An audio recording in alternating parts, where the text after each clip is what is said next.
Hello, my friend. Today I will tell you another long-forgotten legend. Close your eyes and let the magic transport you to Middle-earth. Our journey begins.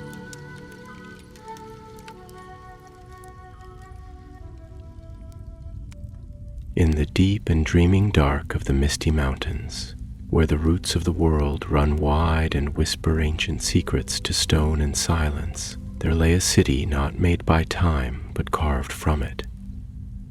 Khazad-dûm, the Dwar-o-Delph, the greatest of the dwarven halls. There, beneath a ceiling of blackened mithril stars, the children of stone walked paths older than memory, and though the fires of their forges burned hot, and their hammers sang on anvil and ore, the sound that once echoed loudest in those vast halls had been forgotten. A sound not of tools nor gold, but of prayer. Many ages had passed since the name of Mahal was spoken with reverence. Aule the smith, whom elves called the Maker and dwarves knew as Father, had shaped the first of their kind from earth and thought, breathing into them a fire not kindled by the sun, but by will itself. Yet in the long toil of centuries under burden and stone, the dwarves turned from their Maker, not in rebellion, but in forgetfulness. The rhythms of pick and forge replaced the old hymns.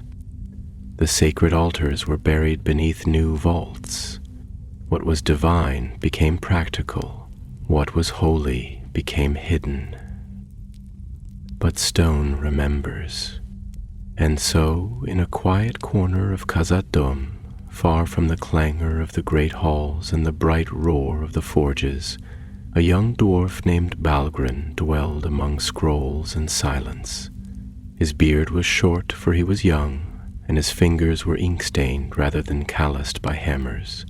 He had the eyes of a seeker, wide, patient, and full of questions, and the elders often muttered that he spent too much time reading tales instead of writing ledgers. Balgrin did not mind. He felt drawn to the past like ore to magnet stone. While others charted the veins of silver and mithril in the deeps, he charted the veins of memory, tracking the old songs, the forgotten names, the dust-covered lore of his people.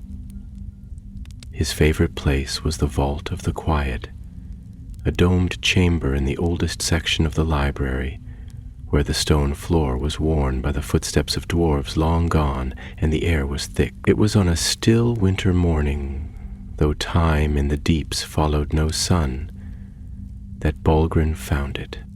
Behind a crumbling shelf, where the rock itself had cracked from ancient strain, his fingers brushed something that did not belong. A corner of stone, too smooth to be natural, too deliberate to be accident. He dug with care, brushing away centuries of soot and slumber, until the object revealed itself. It was a tablet, cut from deep back obsidian, etched with runes older than any he had studied. But these were not records of lineage or stonecraft. No, these were curved, flowing runes, singing runes, ones used only for song and sanctity. His heart quickened. The first line was a name, Mahal, not as a myth, but as father. Then followed verses like flame trapped in stone, praises of Aule's patience, hymns of creation, prayers woven with the grief of the dwarves' earliest loss, the fading of the divine from the works of their hands. Balgrin sat beside it, breath held, as if the tablet might vanish like mist if he exhaled. The runes seemed to pulse faintly with a light not of this world, not bright but warm, like the last ember in a long dead hearth, still waiting for breath. That night he did not sleep. His mind raced with thought, with memory, with questions no others seemed willing to ask. Why had these words been hidden? Why had they been abandoned? And most pressing of all, what might happen if they were remembered? The next day, he brought the tablet before the Council of the Deep. It was no small thing to stand before the masters of Khazad-dûm. They were ancient, proud, and grim as the stone they ruled. Their beards were braided with gold, their voices low and slow as rivers beneath mountains.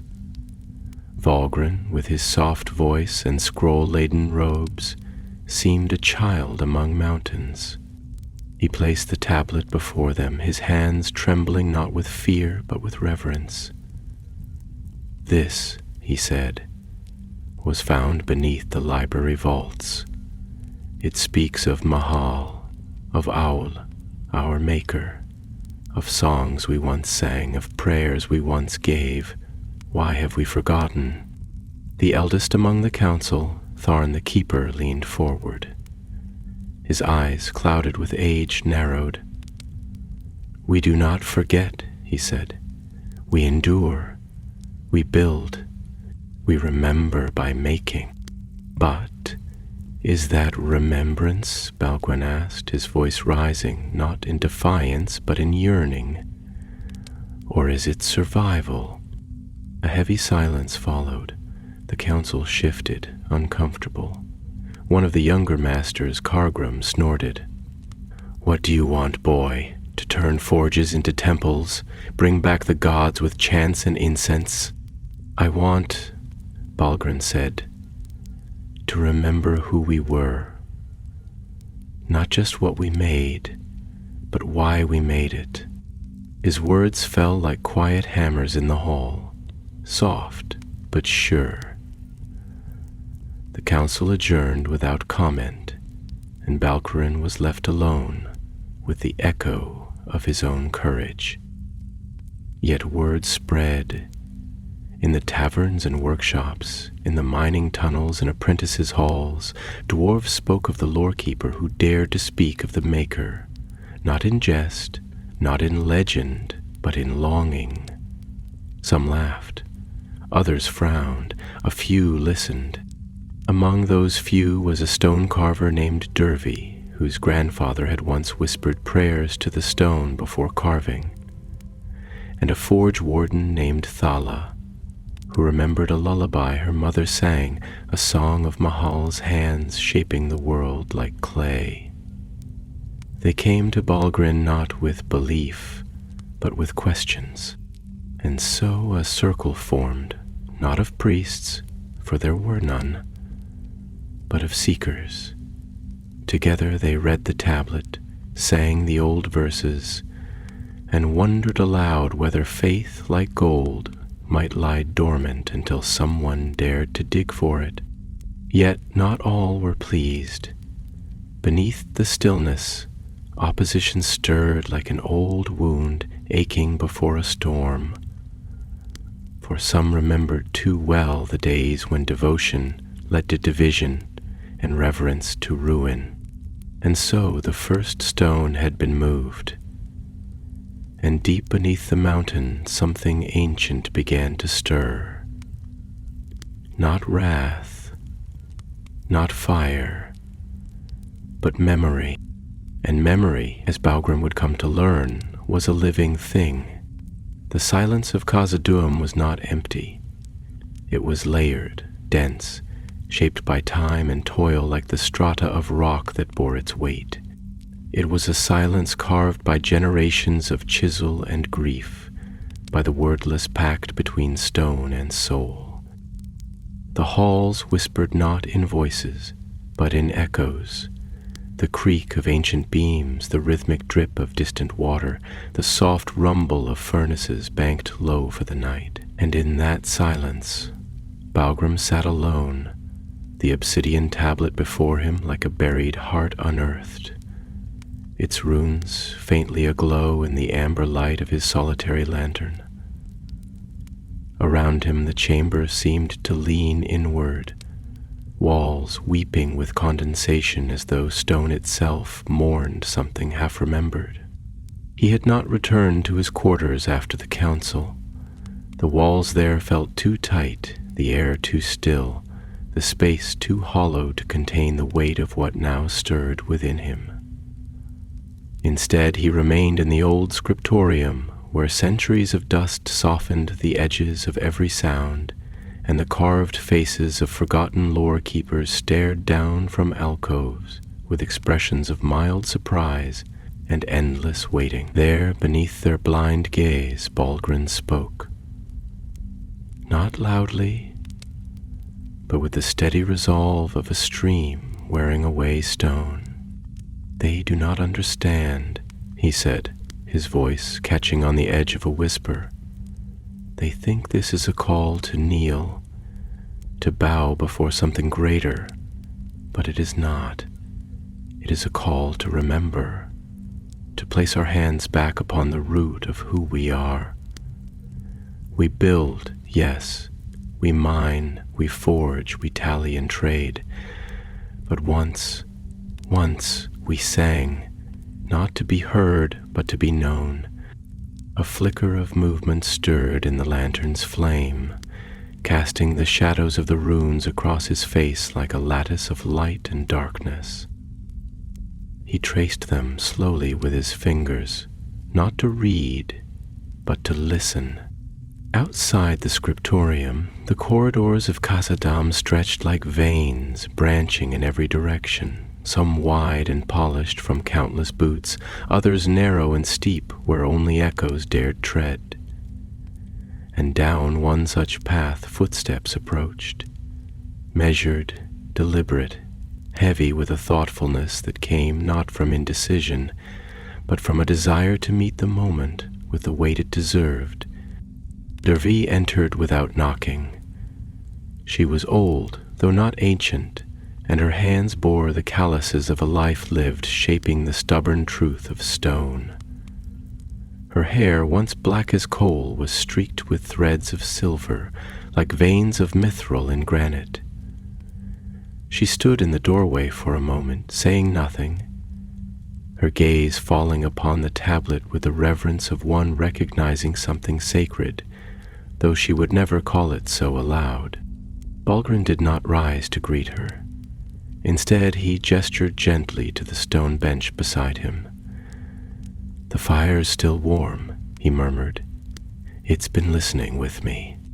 Dervi sat without reply, and for a time the two of them stared into the soft light, letting the silence stretch, not as a void, but as a bridge between two minds not yet joined. At last she spoke, her voice low and thick, as though drawn from a well. "I carved a statue once, years ago," she said, "for the memorial hall. It was meant to be a likeness of Tharok Ironfist, the one who defended the East Gate during the War of Worms. I worked that stone for months. Each strike I thought of his face, stern, proud, marked by grief he never spoke aloud.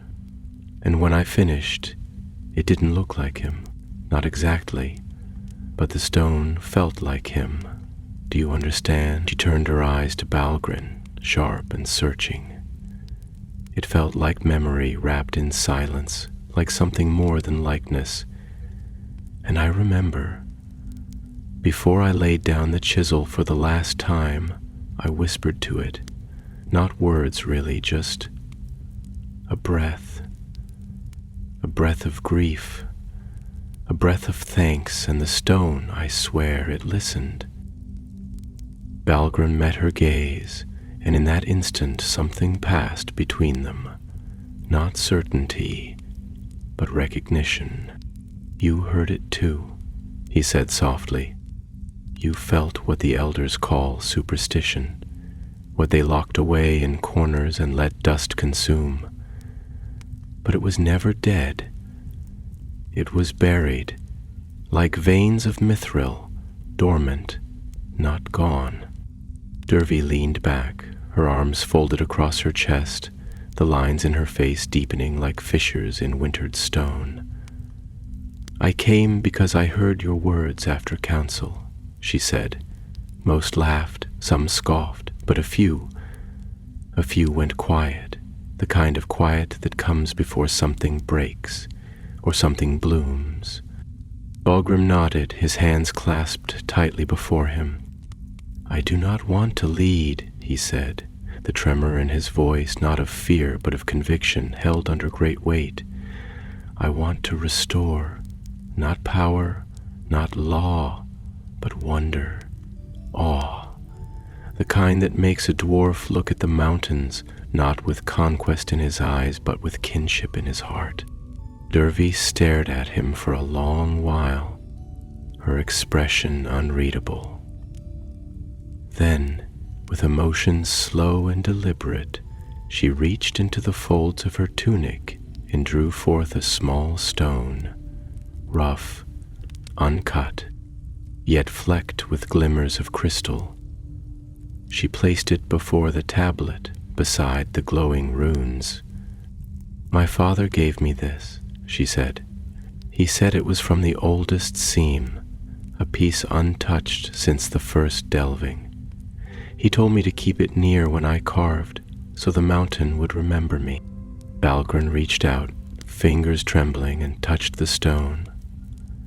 It was warm, not with heat, but with presence, a quiet kind of heartbeat, steady and slow, and for a moment the air shifted. The walls of the scriptorium, once merely ancient stone, seemed to lean closer. The dust stirred in patterns not drawn by wind. The carved visages of the lore keepers looked less like watchers and more like listeners. "It begins here," he whispered, "not with ritual, not with fire or gold, but with the breath of memory, stirred from sleep." Dervy said nothing more.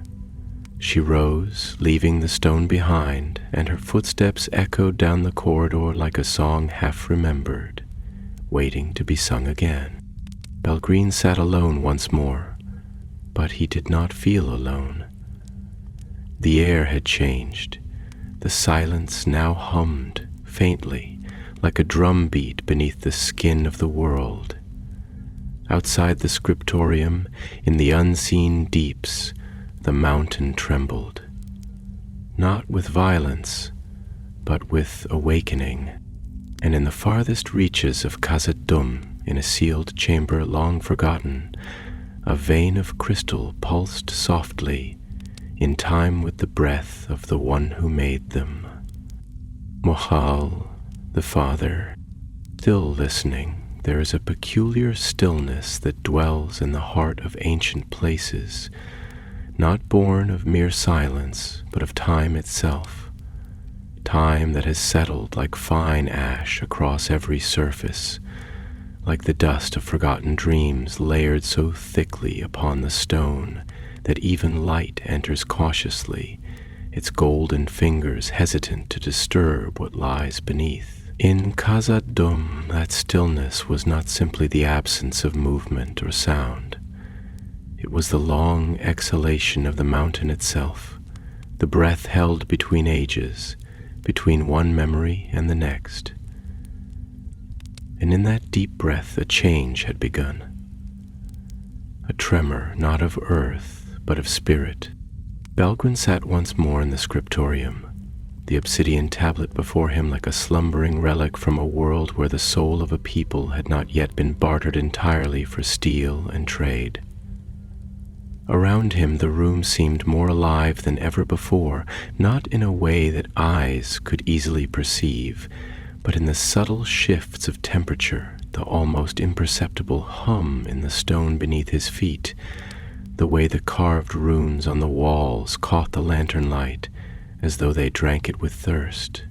It felt, he thought, as if the very walls had ears, and not just ears but memories, as though they were watching and waiting to see if, at last, one among the living would dare to speak the old names without shame, would dare to feel reverence without mockery, and would dare to seek without certainty.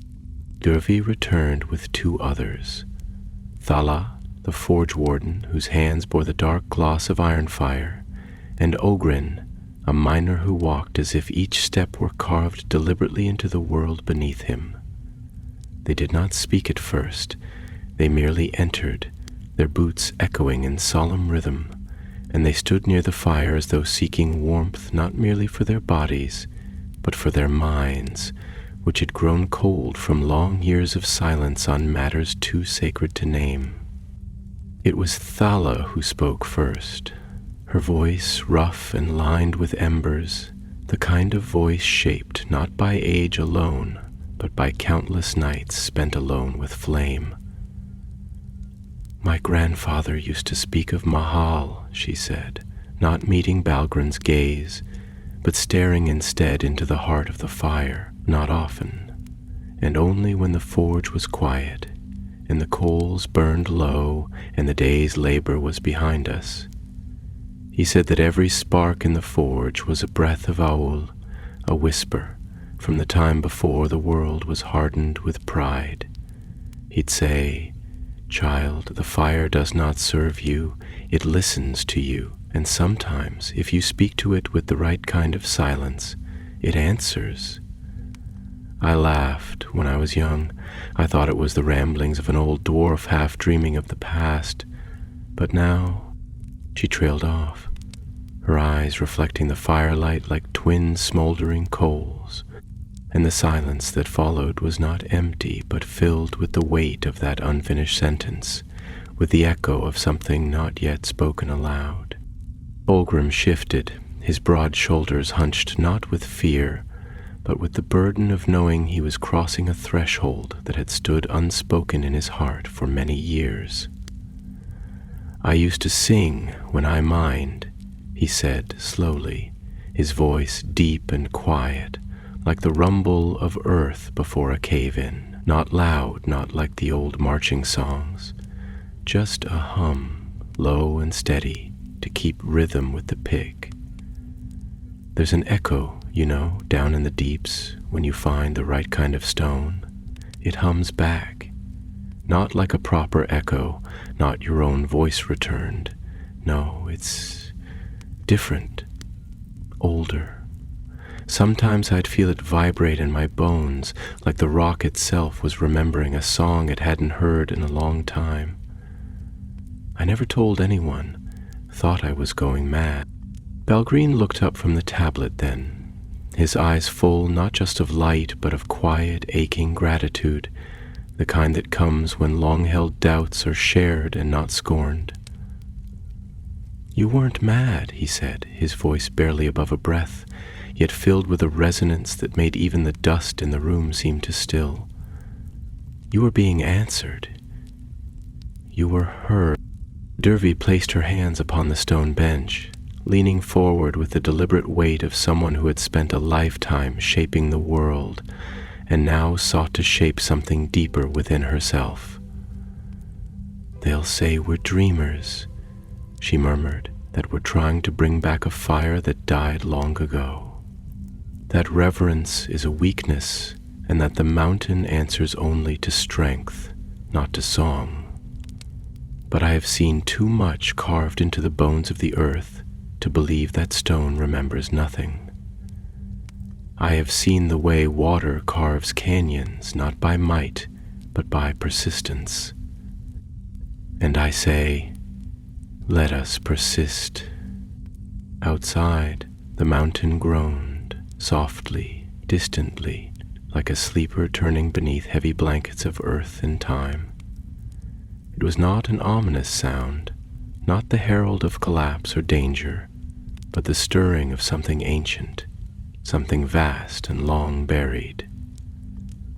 The torches along the corridor flickered in that moment, and the stone of the floor vibrated beneath their feet, as if the mountain was adjusting to accommodate something new, or perhaps something old returned. Balgruinn stood, his posture uncertain at first, like one who had spent too long bent over books and now must bear a banner he had never asked for.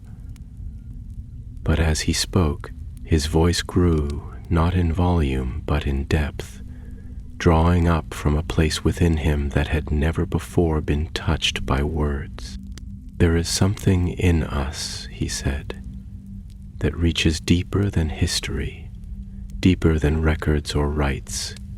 It is the knowledge that we were made not by chance but with intention. We were not called into being to conquer stone, but to be its kin, to learn from it, to honor it, to live in harmony with it. The mountain is not our slave, it is our elder, it is our cradle, and if we forget the one who shaped us, then we become hollow, even if our halls are filled with gold."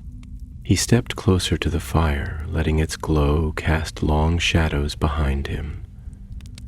The runes on the tablet shimmered faintly, catching the light as if drawn to the words being spoken, like moths circling the flame of remembrance. "I do not ask for temples," Baldwin continued, his hands open at his sides, "nor chants, nor rituals born of duty. I ask only this, that we remember, that we breathe again the names that gave us breath, that we listen not just to each other, but to the forge, to the rock, to the quiet. For there is wisdom in the silence, and sometimes, when all else fails, it is only the silence that speaks true." No one spoke immediately, but slowly, one by one, they placed their hands upon the stone.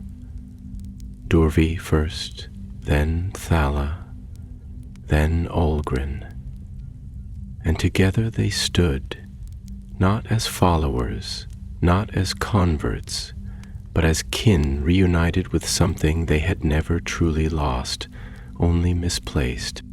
And outside, where few dared tread, a forgotten stair cracked open with the slow, stubborn groan of time itself.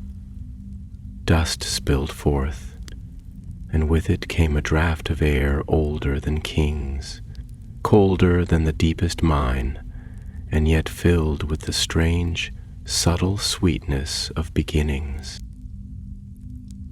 Somewhere far below, in a chamber carved before even Durin awoke, the first ember stirred in a long dead brazier, and the mountain listened.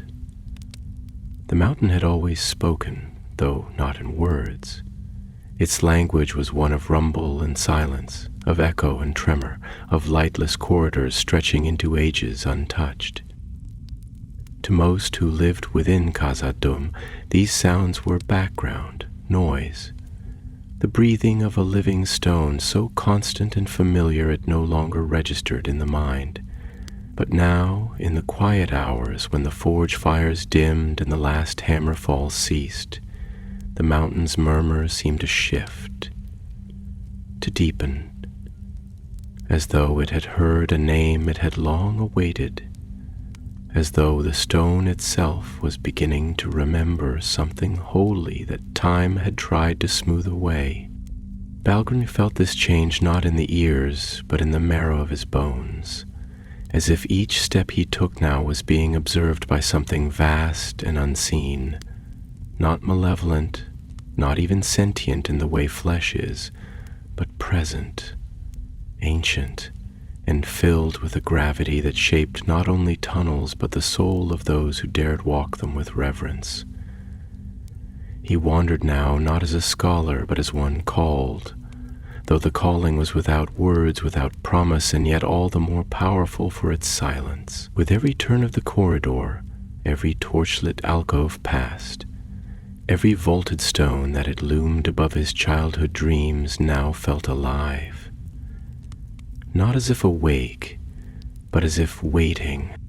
It was near the Hall of Origins that the call grew strongest, a place most dwarves passed with only a glance, its statues worn smooth by centuries of indifference, its runes half faded, half effaced by time and disuse. Yet even in its disrepair, the hall bore the gravity of something more than history. The air was different here, thicker, heavy not with dust, but with the weight of unspoken truths. The flame of Balgren's lantern flickered oddly, not with breeze, but as if reacting to an unseen breath that passed through the chamber walls. He paused before a statue, one of 7, each said to represent the fathers of the dwarves.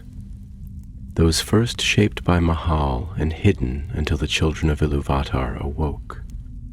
The stone eyes stared out into some unfathomable distance, and Balgren, for the first time in his life, felt as though they looked back. Not as a test, not with judgment, but with sorrowful patience, like a parent watching a child who has only just begun to ask the right question. Then came the voice, soft, crackling, filled with the hesitation of someone unsure if the moment had truly come. "You feel it too." Balgren turned. Tala stood behind him, not clad in her forge leathers, but in a cloak of deep charcoal gray, embroidered not with symbols of trade or craft, but with the stylized spiral of an ancient flame, long out of use. Her face bore the soot mark of a ritual he did not know, but recognized instinctively, as one might recognize the scent of the earth after rain. She stepped forward slowly, her boots echoing softly against the stone, the sound somehow respectful, like footsteps within a tomb. "Yes," he said. Not a voice exactly, but something beneath the silence, as if the mountain is remembering something long buried. She stopped beside him, gazing at the statue. Her fingers brushed the old carvings, the gesture not unlike a lover's touch across a face long missed. "My grandfather used to say the mountain does not forget," she murmured, "only waits. That time does not erode memory, only obscures it, like dust on a mirror. We think silence is absence, but he said it was presence. Too full to speak." Balgren was quiet for a long while. Then he said, "We've been taught to listen only to the clamor of work, to the roar of forge, to the weight of coin, to the tallying of stone pulled from the dark. But this," he gestured to the air itself, to the stillness between echoes, "this is older, quieter. It speaks not to our minds, but to something deeper, to the marrow of our purpose." Dalla nodded slowly. "Do you know the tale of the stone that sang?" she asked. Balgren shook his head. She smiled faintly, eyes still on the statue. "It is a tale almost no one tells anymore. They say that when O'Eli made the first of our kind, he did not give us speech as elves or men know it. Not first, not yet. Instead, he gave us rhythm, pulse, the echo of hammers and heartbeats. And the first dwarves, before they had names, spoke with stone, not with words, but with vibration, with movement. And there was one among them who sang, not with mouth, but through the pick and chisel. He would strike stone, and the earth would answer with sound. His kin called him the listener. He did not lead, nor build, nor forge, but all came to hear him. For he reminded them they were not alone, that the stone was not dead, that it too remembered. Her voice trailed off like smoke rising from quenched flame, and Balgren stood long in that silence, imagining it. Imagining a world where the mountain had not merely been carved but conversed with. A world where each stroke of the hammer was not only work but worship.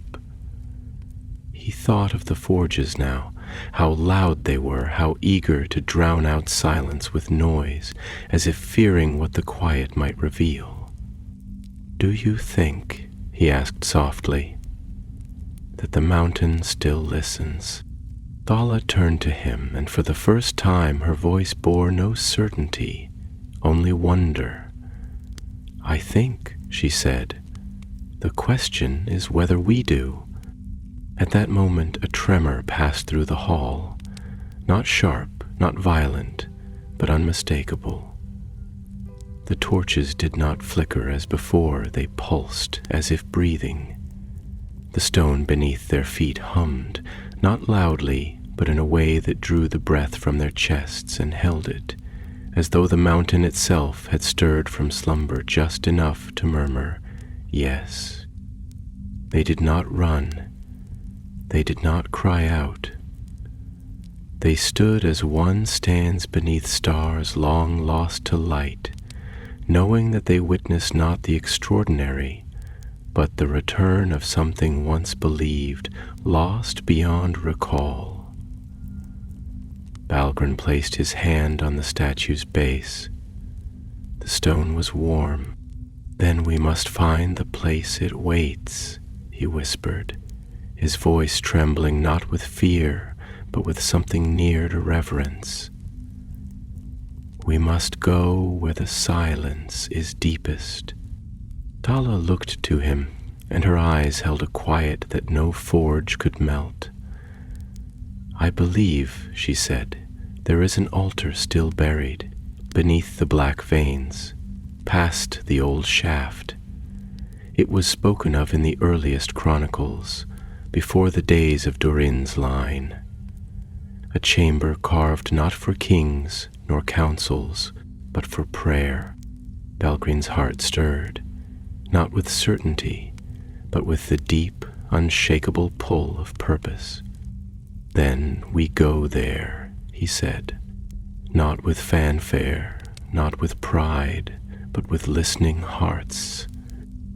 The statue said nothing, but the shadows on the walls lengthened, and the light that danced upon the stone took on the hue of something older than fire.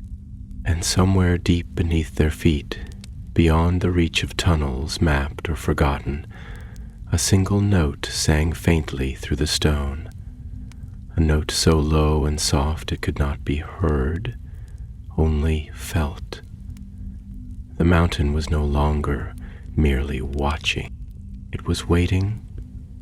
There are places beneath the earth where the dark is not merely absence of light, but presence, thick, breathing, ancient, where the air clings not as a mist, but as memory itself, and where each step echoes not forward but backward, as though the world beneath the stone does not lead onward but inward, towards something old and buried that does not wish to be awakened, and yet stirs none the less when names long untold are spoken once again with reverence. It was into such a place that Balgrin and Tala now ventured, descending through narrow passageways rarely walked in living memory, where the torches coughed and sputtered as if the very walls resisted their glow, and where the carvings upon the arches had faded not from time alone, but from neglect.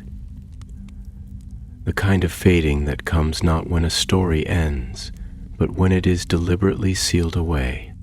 The old shaft was a wound in the bones of Khazad-dûm, a place once mined and then abandoned, not for lack of yield, but for something else. Something never named aloud, as though the act of speaking it would give it shape. Even the stone seemed hesitant here. The walls no longer bore the proud polish of dwarven masonry, but wore instead the raw, jagged uncertainty of untouched rock, as if the very mountain had refused to be shaped further. And the deeper they descended, the more the air thickened, not just with the closeness of stone, but with the weight of anticipation, like the breath before a prayer long delayed. They moved in silence for some time, for words felt brittle in that place, liable to shatter into echoes they might not recognize as their own. But at last Balgrin spoke, his voice subdued, shaped by awe and uncertainty, like a child recalling a dream he is not sure was his. I used to believe, he said, that history was written in ledgers, that what we forgot was gone, and what we remembered was all that mattered. But now I think that memory does not fade because we let go of it. It fades because we are afraid of what remembering might require. Reverence is not comfortable. It demands something of us. It demands humility, the kind that bends the knee not to a king, but to a truth too large to hold. It asks us to see ourselves not as masters, but as children cradled in stone hands. Thala, walking just ahead, did not turn to him, but her voice answered like a note played low on a forge bellows, soft and steady. That fear, she said, is older than any of us. When my mother died, I remember standing at her pyre, and my heart was so full of grief that I could not speak. But when the flames rose, I felt her presence, not in the fire, but in the stone beneath my feet, as if the mountain had taken her in, not just her bones, but her essence. I whispered her name to the rock, and though it gave no answer, I felt something shift, like a sigh or a promise.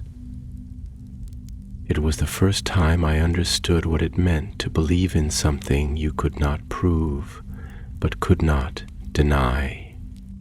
Her voice trembled at the end, but not with sorrow, with something deeper, the ache of rediscovery, like stumbling upon a childhood keepsake buried deep in the folds of memory, still carrying the scent of love.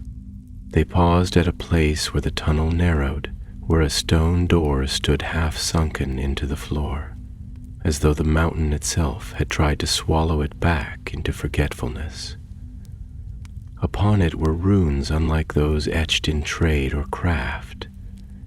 They curved with the grace of song, and they glowed faintly beneath the torchlight, not as a light reflects, but as something remembered begins to stir. Belgrim reached out, his hand hovering just above the runes, as if afraid that touch would erase them. But instead, as his fingers neared, the lines flared softly with golden warmth, like coals stirred from beneath cold ash. He did not press the door, he simply whispered, a word not taught to him, but given by the stone itself. Zarem. Thala inhaled sharply. The old word, she said, barely louder than breath, water of the spirit. You heard it? He nodded. No, not heard. Felt, as if the stone placed it in me. The door opened, not with the groan of ancient hinges, but with a sigh, long and low, like the final breath of a mountain that has waited too long to be remembered. What lay beyond was not a room but a sanctum, a space carved not with tools but with intention.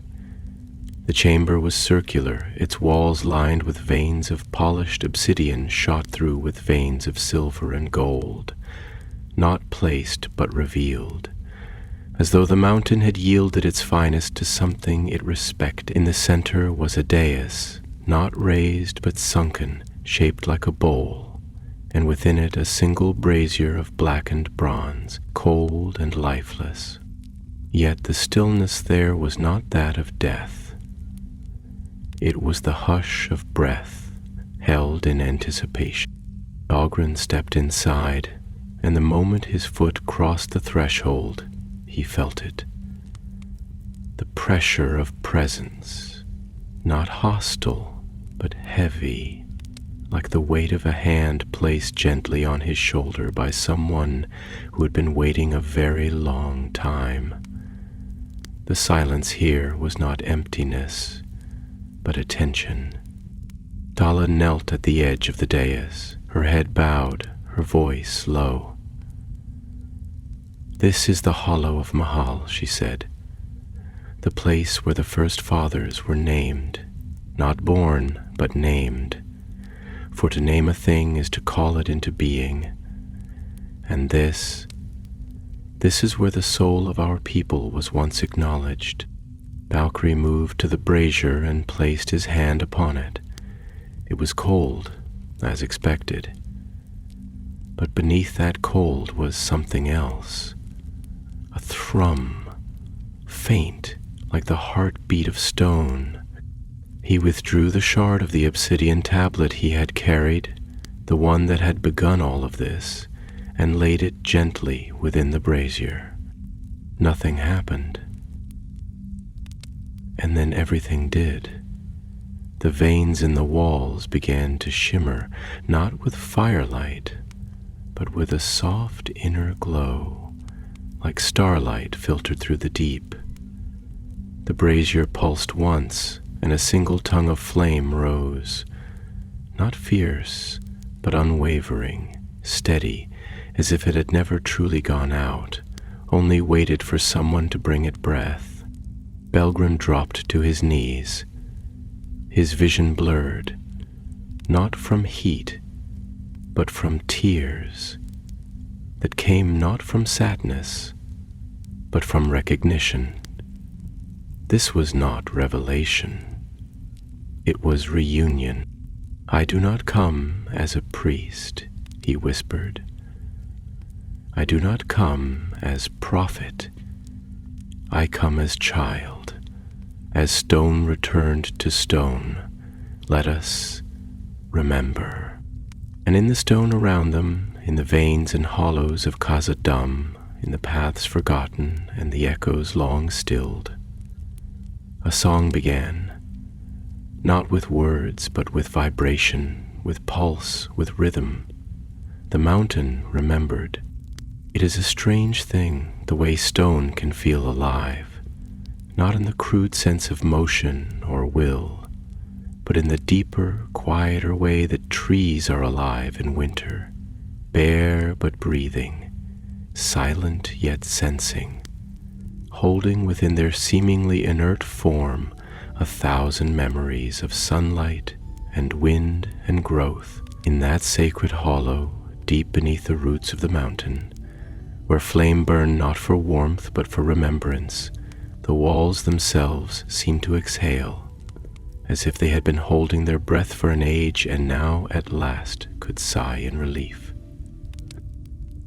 The brazier's gentle flame cast no shadows, for it burned with a light that was not of fire alone, but of something older and finer, a light that did not consume, but revealed. Balgrim remained kneeling beside the brazier, his head bowed, not in submission, but in communion, and the stone beneath him, cold and firm, seemed to soften somehow, as though it recognized the weight of his presence and cradled it, like a parent might hold the hand of a returning child who had been long away. He could not speak for some time, not for lack of words, but because his heart was too full, his chest swollen, with a grief that was not his alone. It was the grief of centuries, the sorrow of a people who had traded wonder for certainty, reverence for routine, and in doing so had not lost their strength, but something quieter, something gentler, something holy. Tala too knelt in stillness, her face lit by the flame's soft glow. The harsh lines of her features, shaped by years of fire and forge, seemed to soften, as though touched by memory. She broke the silence not with a declaration, but with a whisper, tentative, reverent. "This place," she said, "is not hollow. It is full of things we once knew but chose to forget. I feel as if every moment of my life has led me here. Every spark I struck, every blade I tempered, was calling out to something I could not name. And now I know I was never forging alone. I was always watched, always accompanied."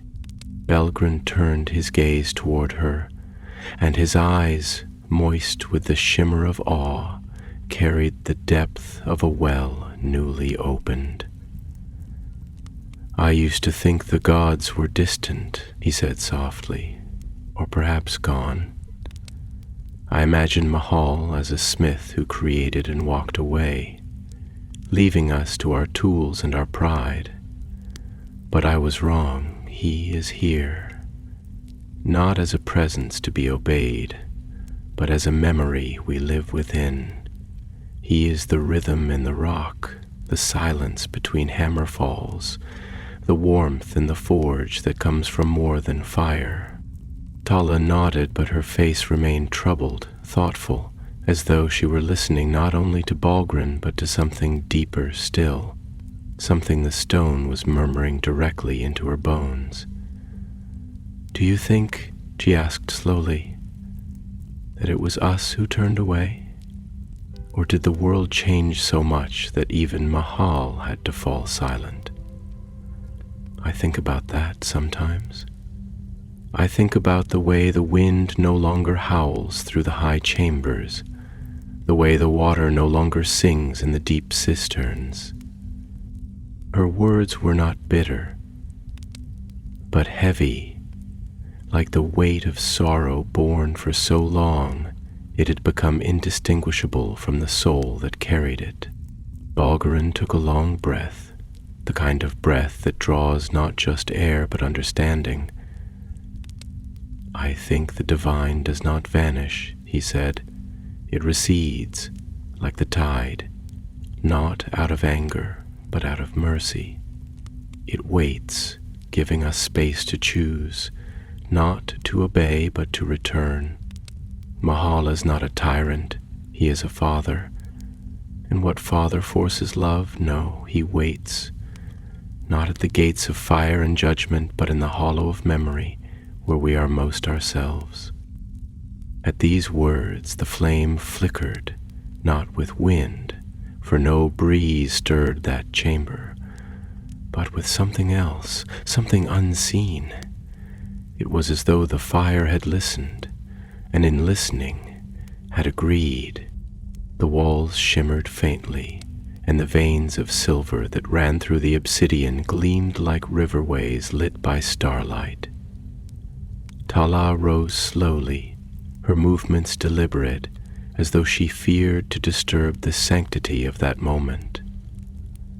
She stepped to the wall and placed her hand upon it, palm flat, fingers splayed, and the rock beneath her touch warmed subtly, as if responding to the contact not with heat, but with remembrance. "There is more here," she said quietly. "Not just memory, but promise, a kind of waiting that is not passive, but pregnant. Something beneath this chamber calls, still, not just to be remembered, but to be restored." Balgrim approached, and his hand joined hers upon the stone. Together they stood, listening not with ears, but with the whole of themselves, and in that deep silence they felt it, a pulse, low and slow, like the heartbeat of the world itself.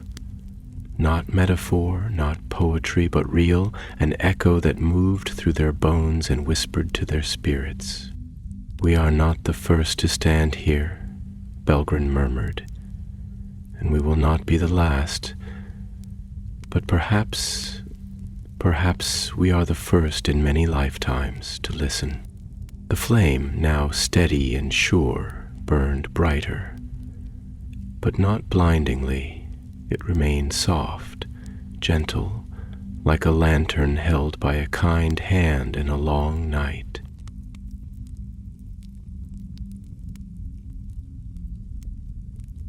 They sat once more and spoke at length, not as teacher and student, not as allies or founders, but as pilgrims.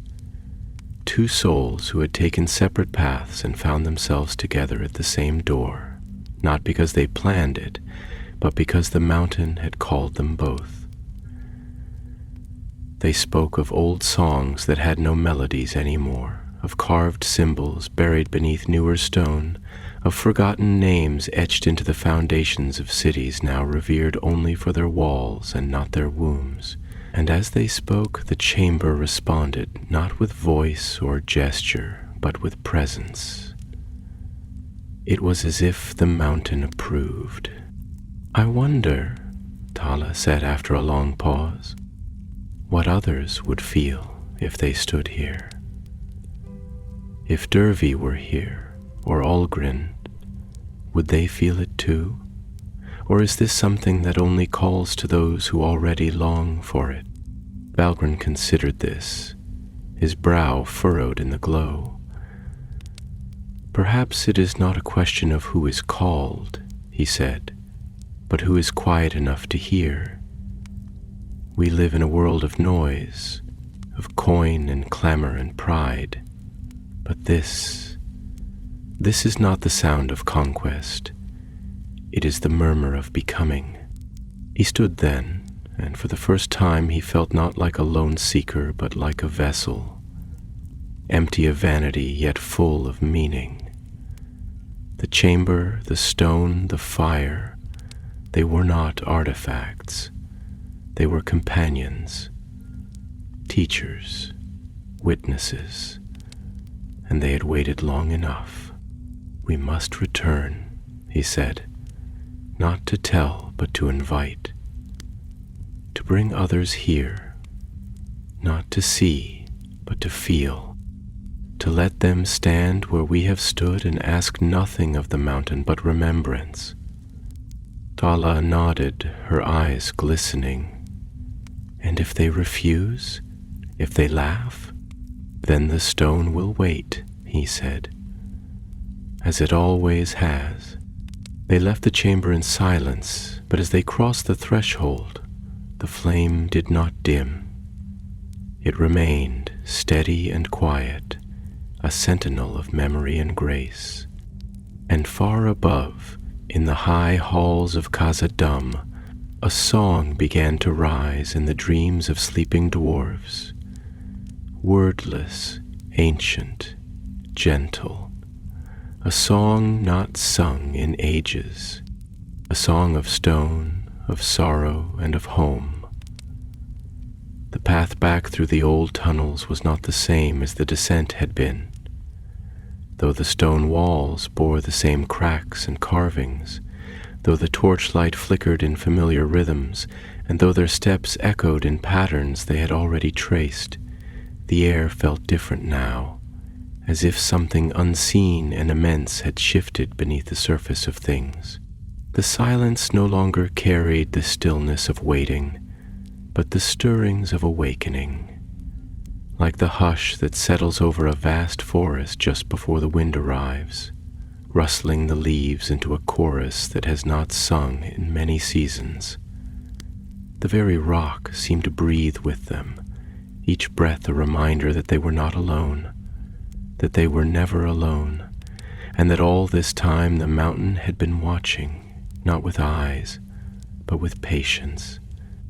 Valgrim walked ahead, lantern in hand, but his gaze wandered often, not from distraction, but from reverence, for he was no longer simply navigating corridors of stone, but walking through the pages of a forgotten book. Every etching on the wall, every worn arch, every quiet fold in the stone, now a word, a phrase, a verse in the long, slow poem of dwarven becoming. He reached out once to trace a symbol, barely visible beneath centuries of soot and grime, and as his fingers brushed it, he felt not texture, but story, not shape, but sorrow, something buried, yes, but never severed. It was like the ache one feels in the place of a scar, not from the wound, but from the healing. Tala, walking behind him, was silent, but her silence was not born of weariness. It was the silence of fire banked low, deep, and hot, waiting for the moment when air and need would call it back into flame. Her mind was heavy with thoughts that swirled like embers in a draught. Memories of her childhood when her grandmother would sing to the forge, not with any song known to craft, but with a melody that seemed to rise unbidden from the coals themselves. A lullaby meant not for the ears of others, but for the heart of the iron. She remembered thinking, even as a child, that there was something sacred in that sound, something more than technique, more than trade. It was a communion, and now, for the first time, she had words for it. "I never realized," she said at last, her voice quiet as though speaking too loudly would offend the stone, "how much of myself I had given away without ever noticing. I thought I was strong because I had mastered my tools, because I could shape blade and plate and hinge with precision and certainty. But now I see that strength was only the surface. Beneath it I was hollow. Not broken, not lost, just untouched. Untouched by the depth of what was meant to live inside us." Belgren turned, and the light from his lantern caught the lines of her face, casting them in gentle gold. And in that light he saw not weariness, but clarity, like the face of a miner who has broken through the last wall of stone and glimpsed, at last, the gleam of a hidden vein. "I think," he said slowly, choosing each word with care, "that we were not made to forget, but we were made to be free.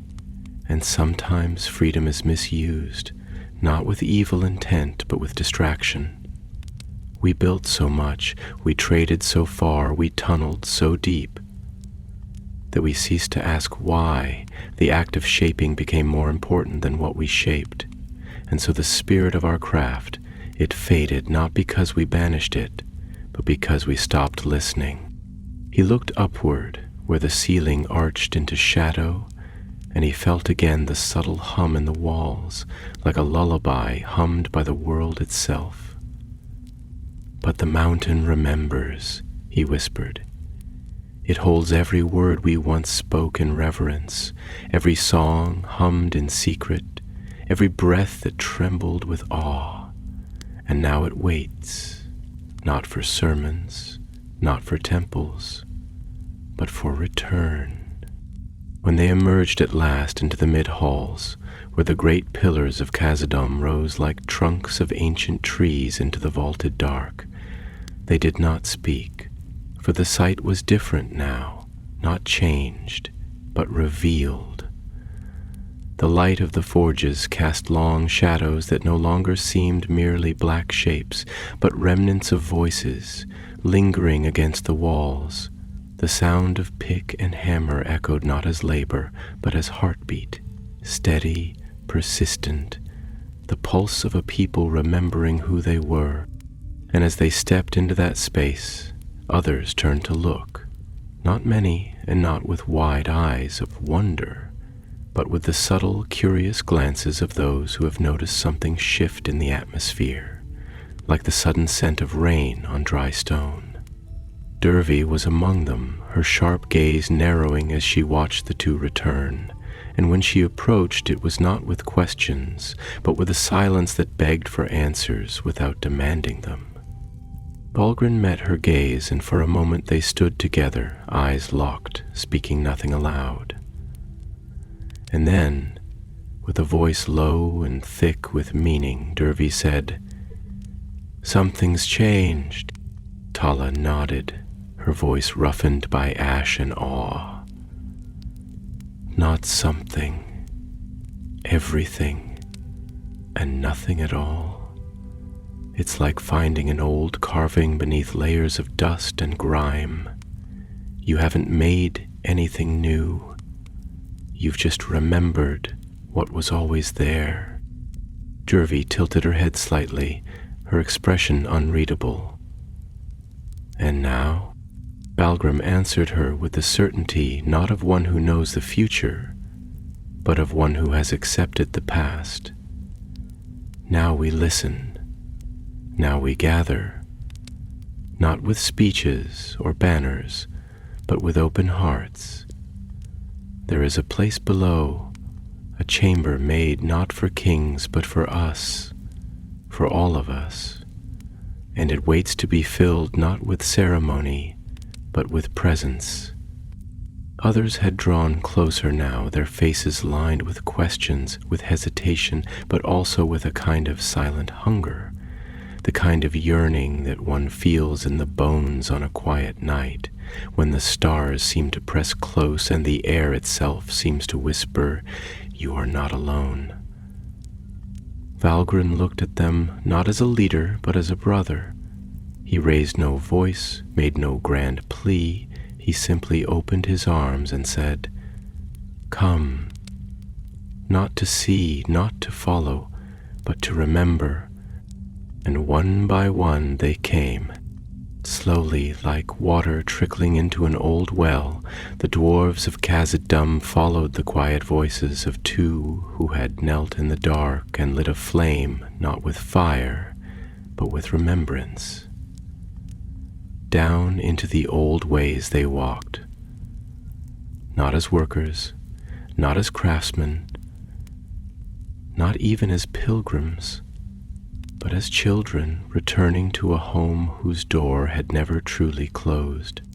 The mountain watched, the flame waited, and the silence sang, the descent of many feet into the forgotten places of the earth was not a march, nor a pilgrimage in the traditional sense, but something quieter, something deeper.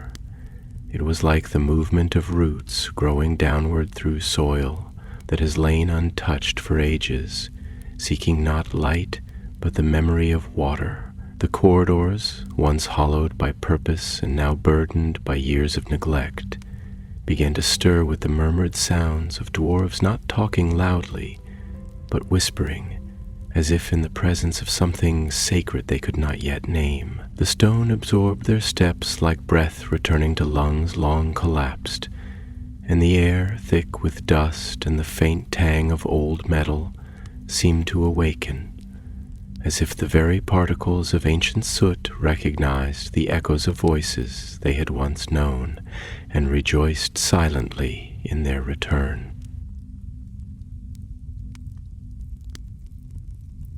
Balgrin led them not with proclamations or raised torches, but with the steadiness of one who walks beside a great truth, not ahead of it. His lantern flickered with the softest light, not brilliant but unwavering, and behind him came Thala, her presence like a forge banked low, not yet blazing but pulsing with quiet heat. And following them came Dervi, Olgrin, and a dozen others, blacksmiths and stone hewers, lore keepers and laborers, elders and apprentices. Those who had, in their own ways, felt the subtle pull of the forgotten, that ancient gravity drawing them back toward the core of something they had not known they missed until they felt its absence fill. No words were exchanged for a long time, only the rhythmic scuff of boots on stone, the occasional clearing of a throat, and the distant drip of water. An elemental sound, soft but insistent, like the ticking of time within the world's deepest clock. But the silence was not uncomfortable. It was a kind of harmony, a stillness filled with expectancy, as if the very walls were tuning themselves to the music of presence, preparing for the return of voices that would not demand, but remember. It was Dervi who first broke the quiet, her voice gravelly with age and soot, and a lifetime of unspoken thoughts. "I once believed that meaning was made at the forge," she said, her gaze fixed not on those before her, but on the stone passing slowly beside her, that the clang of hammer against steel was the only language worth knowing. But lately, I've begun to wonder if all we've been doing is shouting into a silence we never truly listened to. Perhaps it is not the hammer that gives the forge its spirit, but the pause between strikes, the breath, the waiting, the choosing of where next to strike. Perhaps meaning lives not in the doing, but in the listening before the doing. Belgreen looked back at her, his face half lit by the lantern glow, and nodded slowly, as if affirming something he had carried in his heart since the moment he found the tablet. "There's a kind of arrogance in thinking that noise alone is life," he said, "that the louder we work, the more we live. But the mountain does not shout. The mountain endures. And in that endurance there is memory. Quiet, patient, deep. I think our mistake was not in forgetting our stories, but in forgetting how to dwell in silence long enough to hear the stories that were never written. The ones carved in the places we feared to enter, the ones told not with words but with presence. The others listened, and their expressions bore the subtle transformation of those who are not merely hearing something new, but recognizing something old, something buried not in libraries, but in the folds of their very being. The youngest among them, a lad named Brurim, barely come of age, spoke then, his voice uncertain, but filled with a kind of raw honesty untouched by the polish of age. "My father used to say that the gods were for elves," he said, eyes flicking nervously from face to face. "He said we dwarves have stone and fire and steel, and that's all we need, but I never believed him. I couldn't, not really. I always felt that there was something underneath all of it, a kind of hum. When I'd sit alone in the mines waiting for the others, I'd feel it, like the stone was watching or waiting. I thought it was just me. I thought I was broken somehow." "No," said Thala, her voice unexpectedly gentle, like an ember flickering into flame. "You weren't broken. You were listening." They reached the hollow of Mahal then, not as a crowd, but as a current, flowing into a space that received them not as intruders, but as long-awaited kin. The flame in the brazier still burned, though it had not been fed, and its light reached toward them not in flickers, but in quiet pulses, like the breathing of a sleeping world now slowly stirring to wakefulness. The walls, black and gleaming with veins of silver, shimmered faintly, and the air was charged not with magic, but with memory so dense it felt like mist on the skin. No one spoke for a long while. They stood arrayed in a ring around the dais, and in that stillness each one of them felt the gravity of the moment. The way the floor beneath them seemed to hold them up not only with stone, but with meaning. The way the chamber did not echo their breath, but accepted it, cradled it, added it to the long history of breaths taken in that sacred space. It was not awe that held them still, it was recognition. Then Balgrin stepped forward, not to speak, but to kneel, and the sound of his knees touching the stone was like a chisel tapped gently against old granite, soft but unmistakable. And one by one the others followed.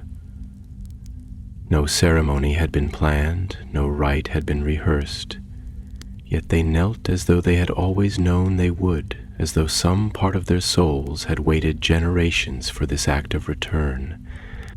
Balgrin placed his hand upon the brazier, and the flame flared, not in height, but in color, shifting for a moment into a deep golden hue, like the first light of dawn spilling through the cracks of a sealed tomb. He spoke then, not with authority, but with reverence, his voice low and measured, as if addressing not just those present, but the very foundation of the world. "We have come," he said, "not to rebuild a religion, nor to create a doctrine, nor to claim a forgotten throne.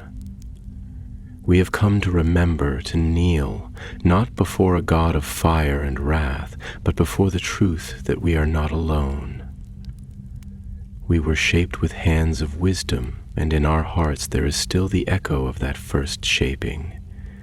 We have dug deep into the earth for treasure, for power, for survival, but we have forgotten to dig for meaning, and now we remember.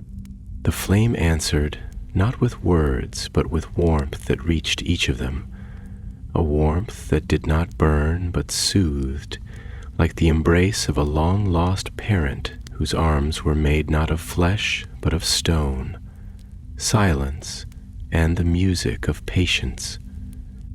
And in that moment, Khazad-dûm changed, not in stone, but in soul. The dwarves had begun to remember. Night in the deeps of Khazad-dûm did not come with stars or moonlight, but with a deepening of quiet, a settling of breath in the bones of the stone, a stillness that wrapped itself around flame and flesh alike, not in coldness but in contemplation. The hollow of Mahal lay aglow, its silent fire burning steady and low, not as beacon nor warning, but as memory, unwavering, patient, ageless. And around it the gathered dwarves remained, some kneeling, some seated with backs against the smooth curve of obsidian wall, and others simply standing with heads bowed. Not in submission, but in the vulnerable reverence of those who have glimpsed something greater than themselves, and have not been diminished, but expanded by it. They did not speak in bursts or declarations, but in soft phrases passed like river stones from hand to hand, each word smoothened by reflection, each sentence soaked in the quiet light of revelation. Thalla had not moved from her place beside the brazier.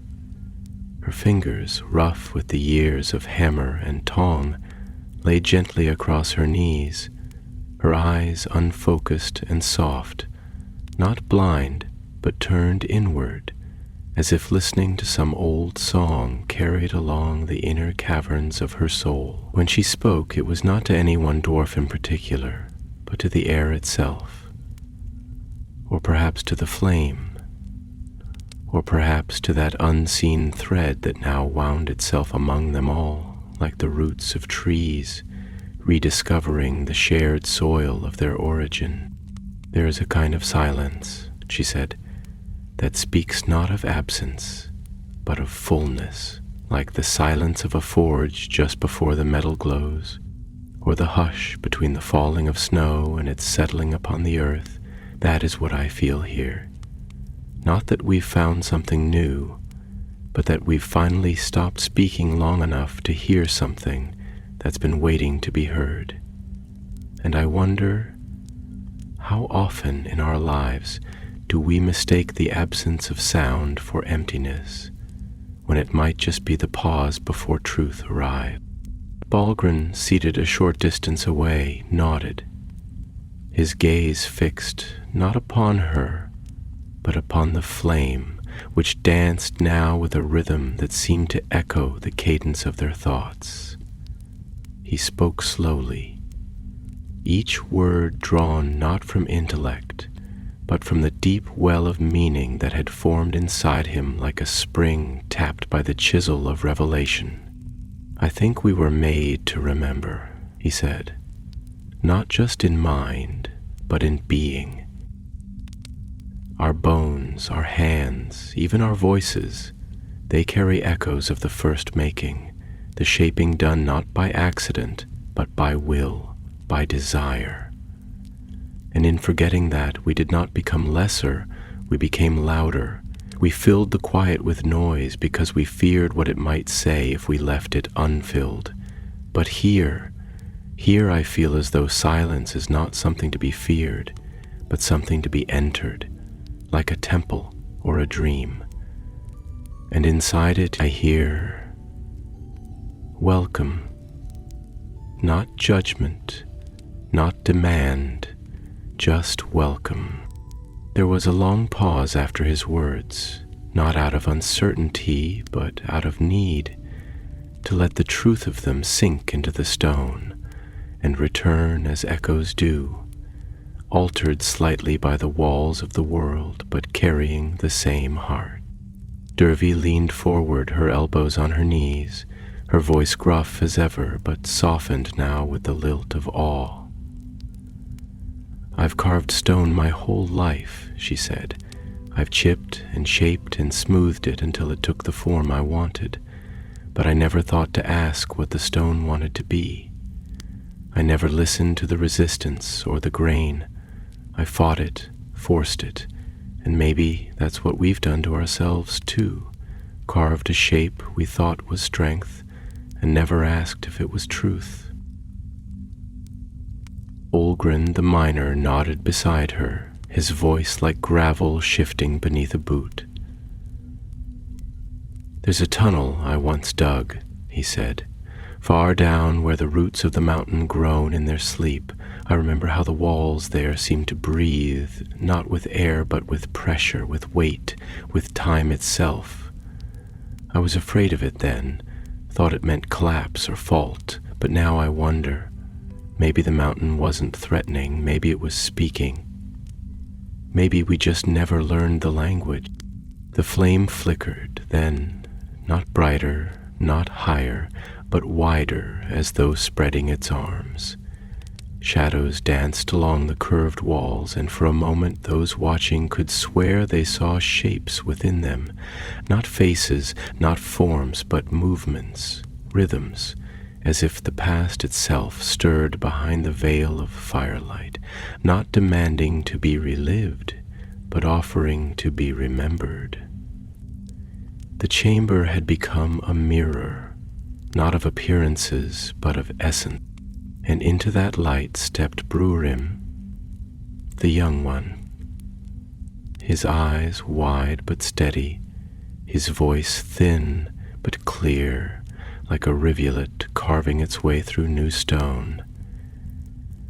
"If this is our beginning," he said, "then let it also be our promise, not to make a new religion or a new name for what we do not understand, but to walk forward with listening hearts, to craft not only with our tools, but with our silence, to mine not only for ore, but for meaning, to remember in every strike of the hammer, every stroke of the chisel, that we are not alone, that we were never alone." And so the silence returned, but it was no longer silence. It was communion. It was memory made manifest, not through words alone, but through the presence of souls who had rediscovered their root, not in lineage or law, but in the quiet burning truth that there is something beneath all stone, beneath all song, beneath all work and war and wonder. Mahal had not departed. He had simply waited. And now, in the hollow heart of the world, his children had knelt, not to worship, but to listen. And the mountain listened back, not with thunder, not with quake, but with breath, with light, with love.